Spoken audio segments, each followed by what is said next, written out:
ibigay ang iwanan sa ating buhay. Bawat patang ng ating luha ay alay para sa iyong ligtasan. Florante, ang pagmamahal ko sa iyo ay higit pa sa mga salita. Ang puso ko'y natulugo sa tuwing iniisip kong ika'y nasasaktan. Handa ang aking alay ang lahat, maging ang aking sarili para sa iyong kapakanan. Ngayon, Ama, kaya na akong ipangako ko na hindi na kita muling iiwan. Bawat hakbang na aking gagawin ay para sa ating kinabukasan. Kasama mo ako hanggang sa huling tibok ng aking puso. At ako'y iyo, Florante, sa kabila ng lahat na kulos at bagyo, ang pagmamahala natin ay manatiling matagal. Ikaw ang aking lakas at kayo kung natagpuan ang tunay na kahulugan ng pag-ibig.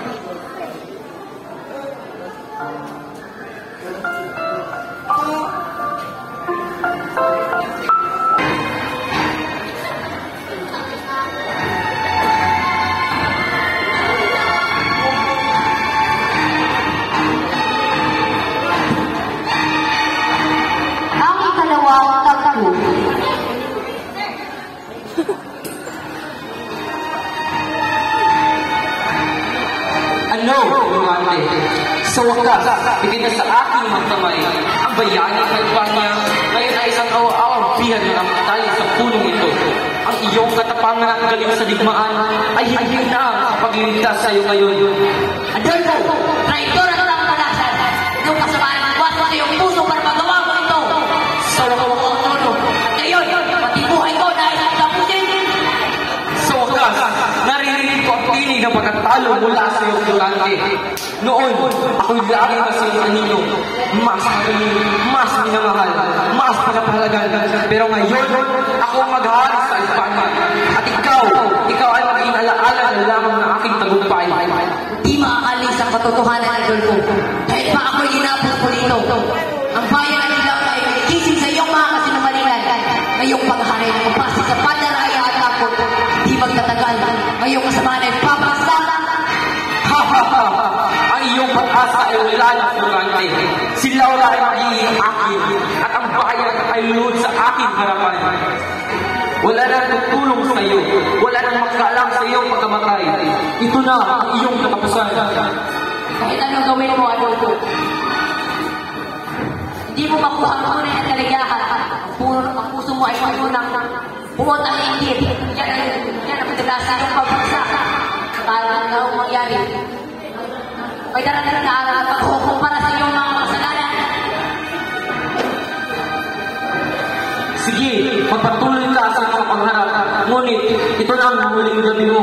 Magpaalam ka na sa mundo. Sapagkat bukas, wala ka ng buhay na ilalapit. Ang dapat na nagdala ay paano gawin ko. Kabutihan ay magdala ng upay. At ano nga. May bata na dapat sa iyo. At hanggang ulit na ako. Paglasapan mo ang katotohanan.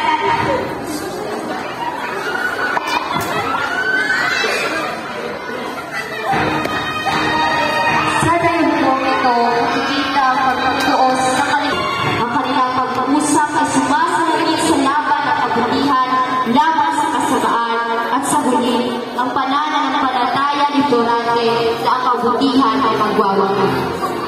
Ang ikatlong tagpo.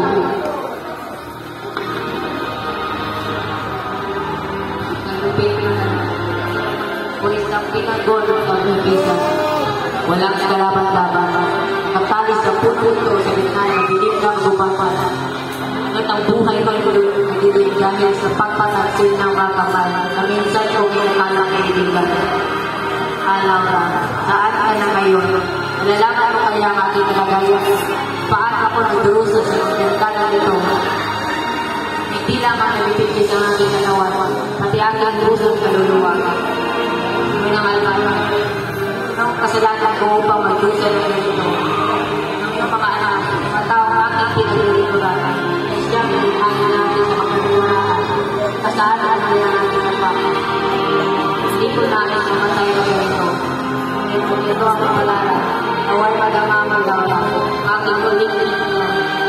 Ilang kasalanan sa aking wagas na pag-ibig. Diyos, kung ako'y dirisa, Maiiwan kita sa mga kamay ng tampalasa. Kung anong sakit ito sa akin. Laura. Sana may tagumpay ka, Laura. Sa paglaban sa dilim na nabubalot sa ating bayan. Sige, at kung sakali ako ay di mag-iisip sa paglubog ng araw ito, alalahan ang aking puso na natili sa iyo magpagkailan ka.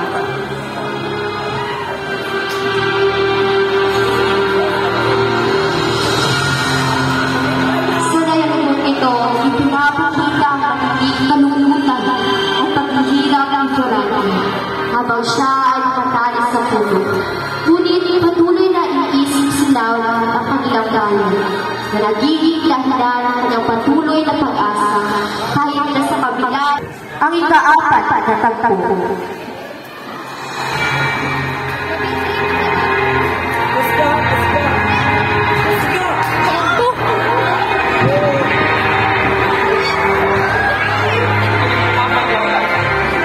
Huwag ka nang lumaban, Laura. Sa aking piling ay magpinhawa ang iyong buhay. Bakit mo pa ay pagpapilitang mahalin ang isang tulad ni Florante na wala na sa iyong tabi? Adolfo, kahit pa ako nasa iyong mga kamay, hindi mo kailanman makukuha ang aking puso. Ang pagmamahal mo kay Florante ay mas matibay pa kaysa sa anumang taning kaya na ilagay mo sa akin. Florante? Siya ay isang pangharap na lamang. Wala na siya, Laura. Ako na ngayon ang hari ng Albania at ikaw ang magiging reyna ko. Maubos din ang iyong pagpatuloy. Hindi kita kailanman mamahalin na Adolfo. Hindi ko ibibigay ang aking sarili sa isang traitor at taksil tulad mo. Ang bawat patap ng aking dugo ay para sa bayan at Florante lamang. Hindi sa isang pusong katutulad mo. Huwag kang mamatigas, Laura. Sa akin o sa wala ka, isipin mo ang kapalaran ng iyong bayan, ng iyong mga mahal sa buhay. Maaari kong napusin ang lahat ng ito at ikaw ang magiging dahilan. Gawin mo ang nais mo, Adolfo. Ngunit ito ang tandaan mo. Mas pipiliin mo kang mamatay kaysa magpakasakit sa piling mo. Ang hustisya ay darating at ang kasamaan mo ay magpupunyag sa iyo. Magpakatalag na sa pagkagdaran ng araw ng pagtapong. Masarap pakinggan ang iyong tapang, Laura. Ngunit tandaan mo, walang makakaligtas sa akin.